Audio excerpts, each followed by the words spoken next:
Hi and welcome to this video. It's a wet November afternoon, so there's no better time than to be comparing the Firemaple Petrel pots. In this video, I'm going to be comparing the G3 600mm, the G2 750ml and the 800mm Ramen pot. I'm going to do boil times but gas efficiency as well, so measuring how much gas is consumed before and after. I'm going to be using popular stoves by Soto, including the Windmaster and the Fusion Trek. I'm going to show how these stoves fit inside, and I'm also going to place inside with some gas other popular stoves by Firemaple, including the Polaris and the Buzz. And I'm going to show you the winners of these in terms of gas efficiency, and instead of just relying on heat exchange, I'm going to compare them to very similar pans by Soto, which are ultralight titanium. And if that wasn't enough, I'm going to show some practicality. Instead of just boiling water, I'm going to cook some sausages in the pan of my choice. And that'll help to inform you which is the best in terms of all-round efficiency for summer or winter, practicality and weight. And don't worry, I'm going to put chapters below so you can get to your most relevant section. Okay, on with the video.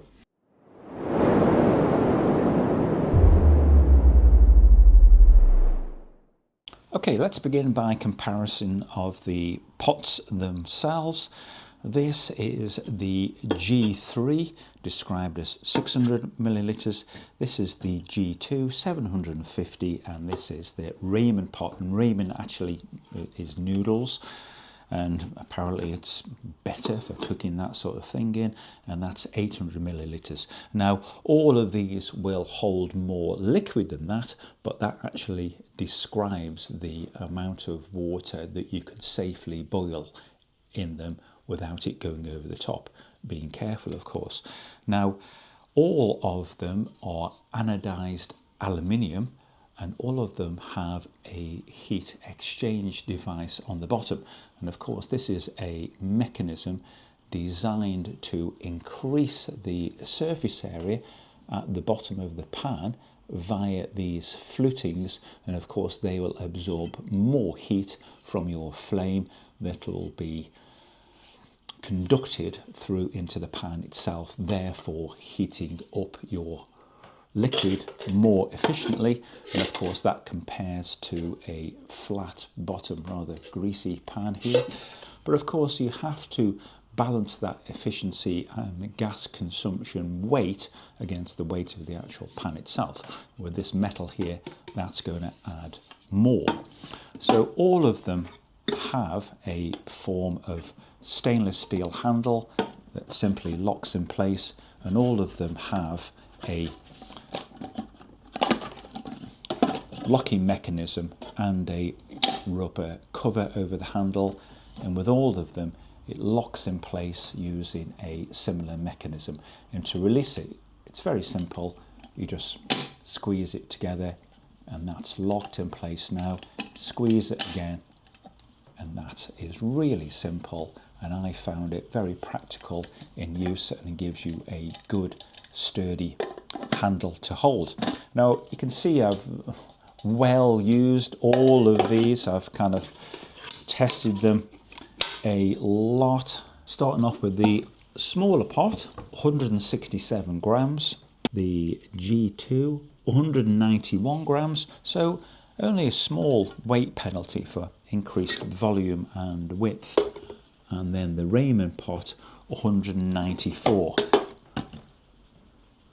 So barely any difference between these two, and only, what was it, 25 grams or so, 24 grams difference between.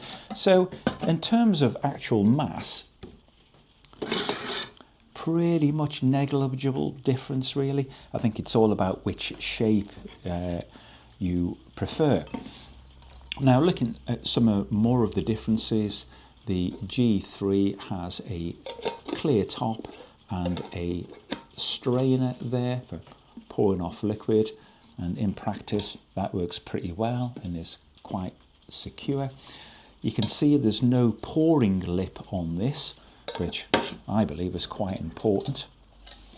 Now the 750mm or G2 does have a little pouring lip there, and I think that's pretty important, and it's got a clear lid again and a strainer hole and the method of holding it there in place. Now the Ramen pot has a solid anodized aluminium lid. It's got a little rubber grab part as well, and it's got a strainer holes built in here, and that's indicated there with the little slot marks and a small vent hole to the side. And that's really good really, because when you are lifting this lid off, any steam is going to be vented out that part away from your hand as you hold that and pour it. And in practice I've found the precision of this pourer to be very good. For instance, pouring over onto a filter coffee holder. Now there's one vital difference between the other two and the wider pot, or maybe even pan you could call it, and you can see here on the bottom of the G3 600ml there's just 3 slots. Now that will be compatible with, for instance, the Fusion Trek. It'll fit in there, and straight away you can see how beautifully that fits inside and how much wind protection that's going to give you with already a wind protected Soto windmaster, and you can see how that would be captured inside. Now the difference is here with the Ramen pot. So the difference is with the Ramen pot, you've got marks on the side here. That's the 3-hole and that's the 4-hole. So if you've got a burner that's not a tri-stand, it's got 4 on, this pot will work as well, giving you much more versatility.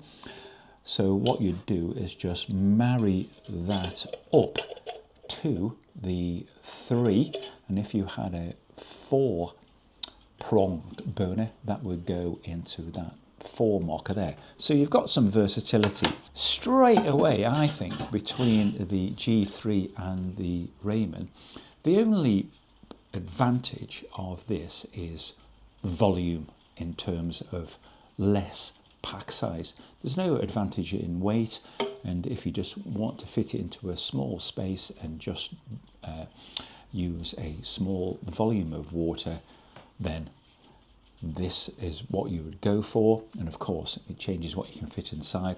Whereas the larger Ramen pot, I wish there was a different name for it. Ramen, it's like Raymond, isn't it? Let's call it the 800. You've got much more versatility here. Now, other features that we have is on the side here some really poorly printed anodizing there, and actually you would look at that inside, but I find that really difficult to see, you know, in a slightly dark tent. I think you just need to learn what they are. That markers, those markers on the outside there, and that is ½ a litre to that mark there, so you just need to learn what they are. With the 750, that's a little clearer there. You've got no other markers, which would be useful even if they were much more firmly stamped, but you can see that stamped inside there, 750. And then they've done it a little bit better with the Ramen pot, and they've helped to make it clearer by putting these zigzags on there as well. You can see that on the outside as well. So actually it shows here 0.9 of a litre or 900 millilitres up to this point. So you could put that much in, but it wouldn't be recommended. Really, you want to be down to where the diagonal is here to reduce the risk of boiling over. I dare say you want to be a little bit lower than that as well. There's some Chinese calligraphy on the side here at 0.5 of a litre, and I wonder if that alludes to ramens and using your noodles and kind of cooking up there. So for winter, I don't think there's any surprise which my kind of like preference is, and certainly when it comes to cooking real food like a sausage, you can sort of stir in this one, and I have cooked inside here. You could probably see that I've not been super attentive when maybe bubbling a curry, and I've got a little bit of scorching in the bottom there. Nothing I'm really worried about, but cooking real food, other than its volume, this has much, much greater benefits. At the end, I'll tell you more which my preference is for spring and summer. So we've had the weight. The diameter of the G3 600 is 10 centimetres and it's 13 centimetres deep. The 750 is 12.5 centimetres by 11.5 centimetres. And the 800 is 15 centimetres by 9 centimetres. Okay, I've got all the pans ready to go in order here. Each one has got a precisely measured 500 millilitres. I'm going to take them to a rolling boil and I'm going to weigh them carefully before and after, with it still connected to the stove here to avoid any loss of gas as you unscrew it. On we go. Rolling boil there at 158. That used 9 grams of gas. Right. Okay, on with the 750. Couple of seconds to stabilise. Get that on, reset, go. Not a lot of heat escaping out the sides there. Feels pretty promising. What you want is that heat all encaptured. Of course, some energy is going to be used in actually heating up the ribs or the heat exchanger itself initially, but heat loss is what you want to avoid. And that's the rolling boil at 152 with the 750 millilitre. So just 6 seconds faster. And the eagle-eyed amongst you would be thinking, well, the cylinder or the canister has cooled in between tests. Well, I've left it for a few minutes to let it warm up between tests. And let me just show you the pouring on here that's not available with the smaller pot. So you can pour that out with some precision, say into your coffee cup. So with the 750 ml pot, that has been somewhat more efficient, 7 grams of fuel. Now I'm tempted to change canisters, but that might introduce a new confounding factor, and 700 or 7 grams in a 100 gram can is only like a 7% difference. So as long as we let it warm back up to room temperature, I don't think that's going to make much difference. Okay, the Ramen pot, let's put it over those guidelines there. Okay, we're only at 120 now, we're getting a little bit of activity. You can't see through this, but you know, this is a little bit easier to use, this lid. I'm going to keep the camera on there because I'm going to have to be sharp with this one. Right, that's it, wow. That was 133 to a rolling boil. You know, I wanted to do this test because when I've been using this Ramen pot recently, it's been super fast. I've mostly used it with the Fusion Trek. Let me just show you how this pours beautifully.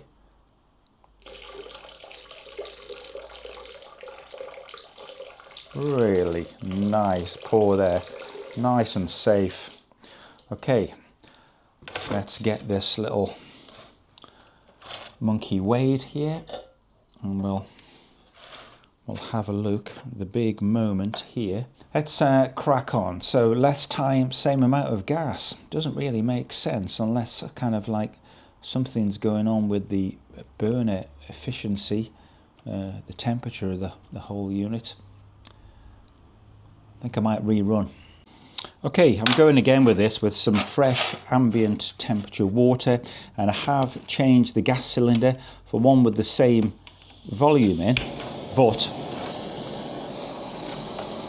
not cooled.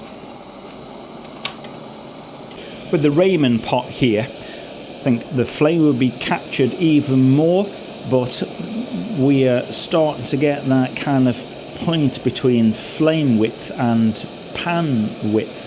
If you want to know more about that, check out Gear Skeptic on YouTube. He's run a whole load of tests of efficiency versus pan size and burner head.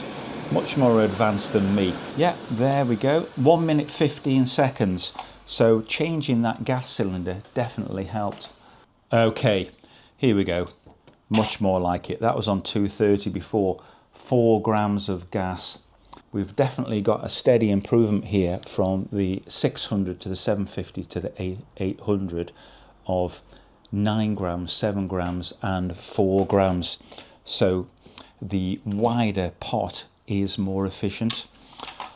Oh, right, I'm going to do the same tests again, but using the very wide burner Fusion Trek. First up, the 600ml. Well, I hope you're enjoying this, and if you appreciate the work and time that goes into it, please click on the like button.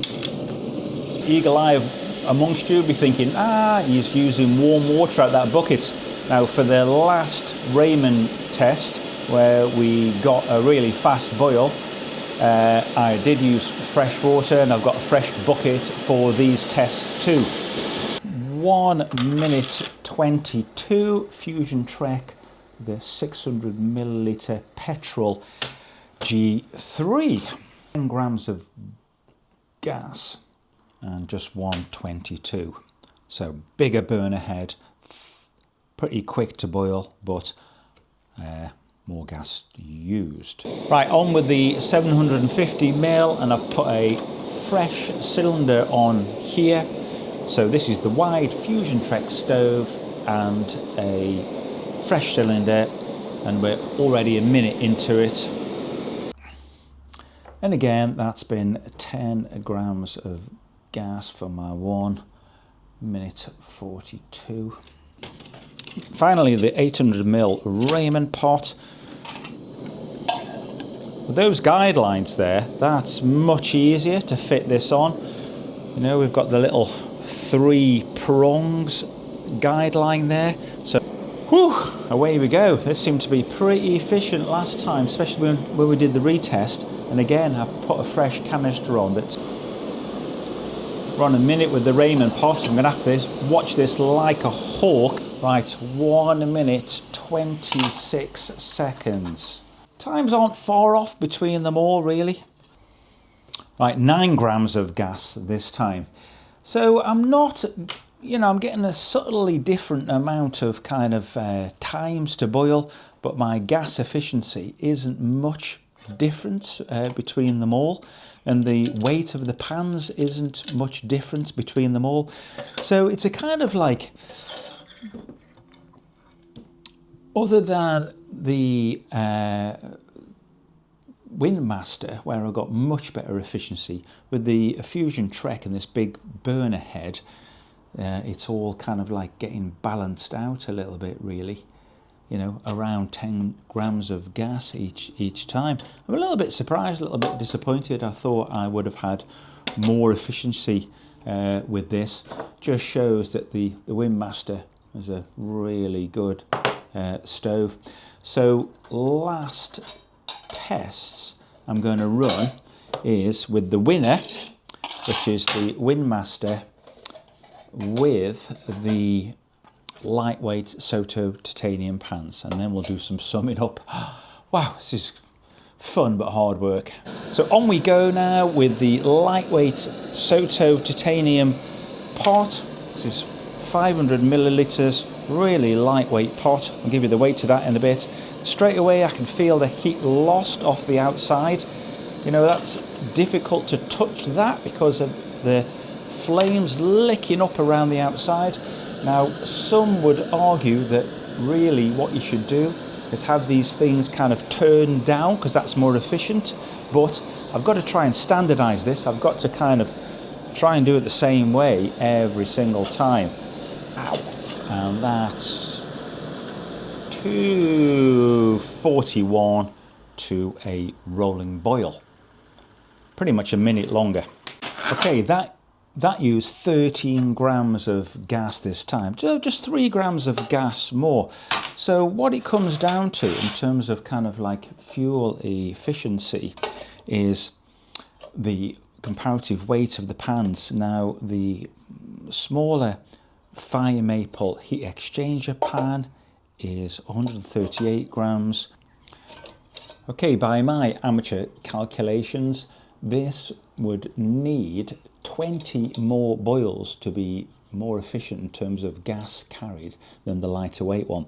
But it's convenience that counts. For me, the kind of like safety of that, even though it's a little bit more fiddly to kind of get in place, it feels like a lot more stable. So for instance, if I tip that there, I get to quite a few degrees before that even thinks about falling off. Of course, it would be different with liquid inside. Now, going to be no surprises if I do that only like 5 or 10 degrees, it's straight off. So a little bit of a safer system as well. And of course, what I didn't weigh before was the weight of the handle, which is part of the system. You've got to have that. So with the handle, that's 76 grams, 138.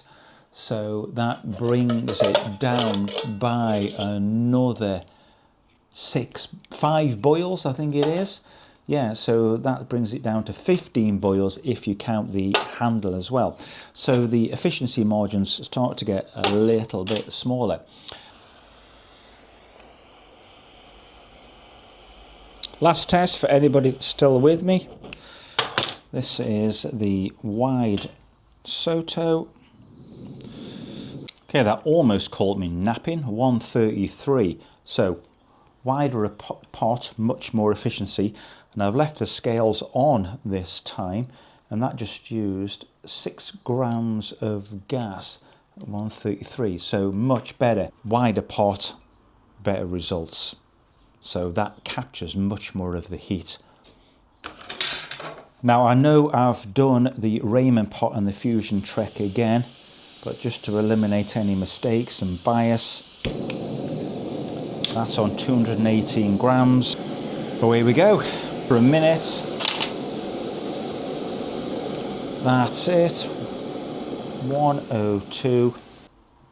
And I've used 6 grams of gas. Right, just a bit of efficiency comparison here. They both use 6 grams of gas. The wider pot kind of winning out there. So the Soto titanium with lid and everything weighs 110 grams. And the Fusion Trek weighs 197 grams. So after that dizzying rate of test, it all boils down to weight. You should go for the titanium ones. For gas efficiency and weight, with the wide bottom titanium. Kind of hands down. Safety and ease of use, I would definitely say the Firemaple Ramen, also equally gas efficient, if not better, than the soto titanium, but you are going to carry a little bit more weight with this, kind of around like 80 grams, but use a little bit less gas over time depending on the burner. So for me, for cooking efficiency and safety this winter, it's going to be using a wide base stove like the Firemaple Fusion Trek or the Soto Fusion Trek. I just love that combination. It comes down to personal preference. If you want to go ultralight in the summer, it has to be the two Sotos, and for increased gas efficiency, you'd turn that down a little bit. So let's finally have a little look at some packing combinations here. Now straight away, even with the widest pot, you're going to struggle to fit the Firemaple Polaris or the Soto Fusion Trek in here. The big stoves, but what I prefer to do is to keep my gas cylinder separately. So, and I would just put various kind of accessories in there.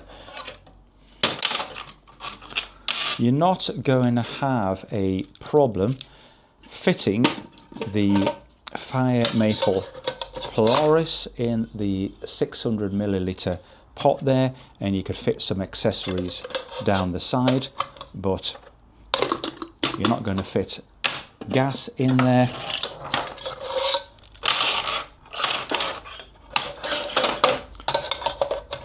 That won't fit in at all. That's the Soto Fusion Trek. The Soto Fusion Trek will fit in, sorry about all the scraping noise, in the 700, the 750 G2, but the gas won't fit in. Firemaple Polaris will fit in. I'm going to struggle with gas in there.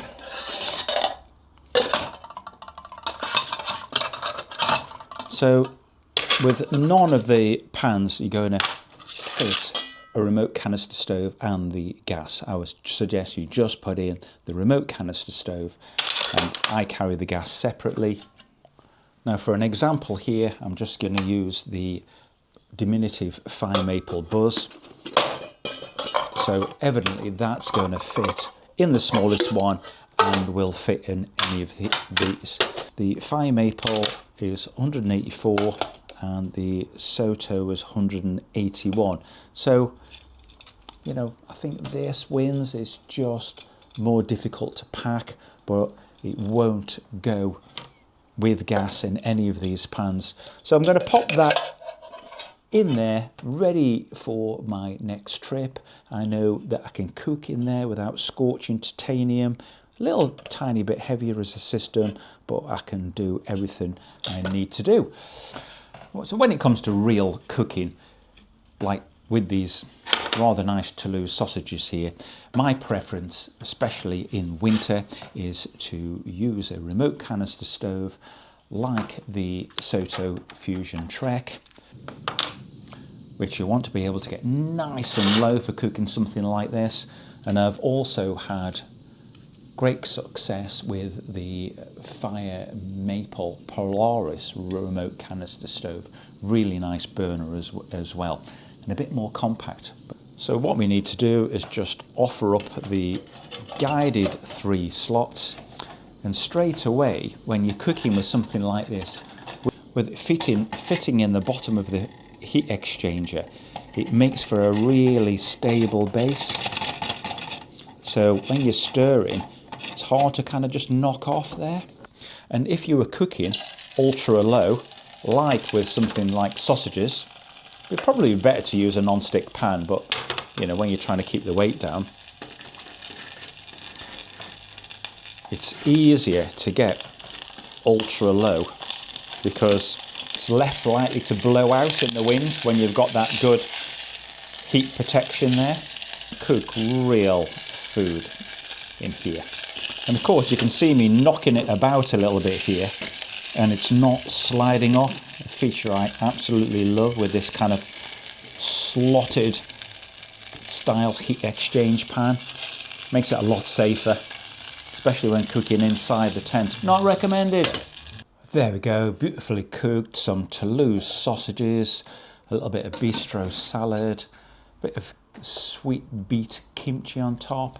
And you can see the pan's cleaned up pretty nicely, and the anodizing's pretty tough on this. I know it'll take a good scoring, a good scouring, and I've taken the opportunity to clean up the others a little bit as well that have been a bit war weary. Right, I'm going to finish my sandwich and I'm going to bring you back for a summary.